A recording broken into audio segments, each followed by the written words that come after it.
Hi friends, welcome back to Chin's kitchen. ನಾನಿವತ್ತು ನೆಲ್ಲಿಕಾಯಿ ಉಪ್ಪಿನಕಾಯಿ ಹೇಗೆ ಮಾಡೋದು ಅಂತ ತೋರಿಸ್ತೀನಿ, ಬನ್ನಿ. ಇನ್ನೂ ಯಾರು ನನ್ನ ಚಾನಲ್ನ ಸಬ್ಸ್ಕ್ರೈಬ್ ಮಾಡಿಲ್ಲ, ಸಬ್ಸ್ಕ್ರೈಬ್ ಮಾಡಿ, ಲೈಕ್, ಶೇರ್, ಕಮೆಂಟ್ ಮಾಡಿ. ಇನ್ನು ಯಾವ ಥರ ಅಡುಗೆ ಬೇಕು ಅಂತ ನಂಗೆ ಕಮೆಂಟ್ ಮಾಡಿ ತಿಳಿಸಿ. ಸ್ವಲ್ಪ ಒಂದು ಪಾತ್ರೆಯಲ್ಲಿ ನೀರು ಕಾಯಕ್ಕಿಡಿ. ಅದ್ರ ಮೇಲೆ ತೂತಾಗಿರೋ ಒಂದು ಪಾತ್ರೆಯನ್ನು ಇಟ್ಕೊಳ್ಳಿ. ಆ ಹಬೆಗೆ ಬೇಯಿಸ್ಕೋಬೇಕು ನೆಲ್ಲಿಕಾಯಿನ.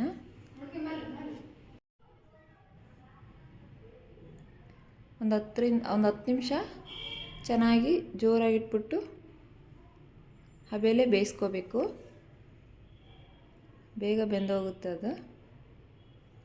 ಈ ಕಡೆ ಒಂದು ಕಡಾಯಿಗೆ ಸ್ವಲ್ಪ ಸಾಸಿವೆ ಬಿಸಿ ಮಾಡಿಟ್ಕೊಳ್ಳೋಣ.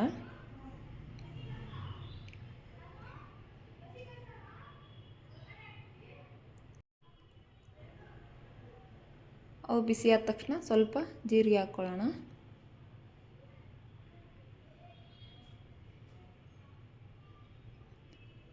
ಸ್ವಲ್ಪನೇ ಮೆಂತ್ಯ ಕಾಳು ಹಾಕ್ಕೊಂಡು ಹುರ್ಕೊಳ್ಳೋಣ. ಎಲ್ಲನೂ ಬೇರೆ ಬೇರೆ ಸಪ್ರೇಟಾಗಿ ಹುರ್ಕೋಬೇಕು.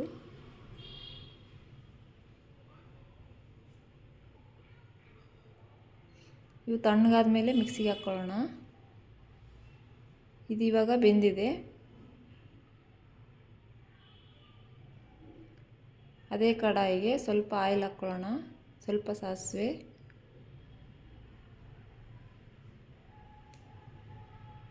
ಸ್ವಲ್ಪ ಬೆಳ್ಳುಳ್ಳಿ ಹಾಕ್ಕೊಳ್ಳೋಣ.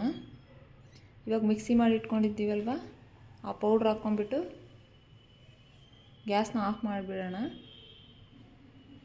ಸ್ವಲ್ಪ ಖಾರದ ಪೌಡ್ರ್ ಹಾಕ್ಕೊಂಡು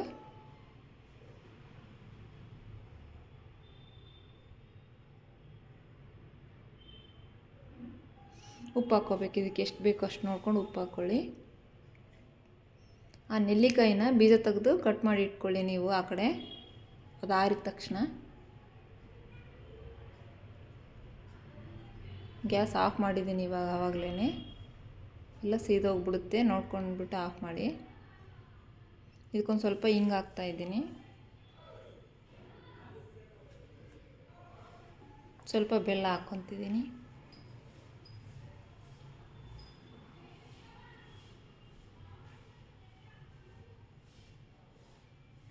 ನಿಮ್ಗೆ ಇನ್ನೊಂದು ಸ್ವಲ್ಪ ಆಯಿಲ್ ಬೇಕಿದ್ರೆ ಹಾಕ್ಕೊಳ್ಳಿ. ನಾವು ಅದನ್ನು ಬೀಜ ತೆಗೆದ್ಬಿಟ್ಟು ಚಿಕ್ಕದಾಗಿ ಕಟ್ ಮಾಡಿ ಇಟ್ಕೊಂಡಿದ್ದೀನಿ. ಎಷ್ಟು ಬೇಕೋ ಅಷ್ಟು, ಯಾವ ಸೈಜಲ್ಲಿ ಬೇಕೋ ಆ ಸೈಜಲ್ಲಿ ಕಟ್ ಮಾಡಿ ಇಟ್ಕೊಳ್ಳಿ. ಚೆನ್ನಾಗಿ ಕಲಿಸ್ಕೋಬೇಕು. ನಾವು ಆವಾಗಲೇ ಜಾಸ್ತಿ ದಿನ ಇಡಲಿಲ್ಲ, ಅದಕ್ಕೇ ಆಯಿಲ್ ಕಮ್ಮಿ ಹಾಕಿದ್ದೀನಿ. ನಿಮಗೆ ಇನ್ನೊಂದು ಸ್ವಲ್ಪ ಆಯಿಲ್ ಬೇಕಿದ್ರೆ ಹಾಕ್ಕೊಳ್ಳಿ. ಟೇಸ್ಟ್ ಮಾತ್ರ ತುಂಬ ಚೆನ್ನಾಗಿರುತ್ತೆ. ನೋಡಿ ಒಂದು ಸತಿ ಮನೇಲಿ ಮಾಡಿಬಿಟ್ಟು ಹೇಗಿತ್ತು ಅಂತ ಹೇಳಿ ನನಗೆ. ನೋಡ್ರಿ ಎಷ್ಟು ಚೆನ್ನಾಗಿ ಕಾಣಿಸ್ತಿದೆ. ಟೇಸ್ಟನ್ನು ತುಂಬ ಚೆನ್ನಾಗಿರುತ್ತೆ, ಆರೋಗ್ಯಕ್ಕೂ ಒಳ್ಳೆಯದು. Thank you.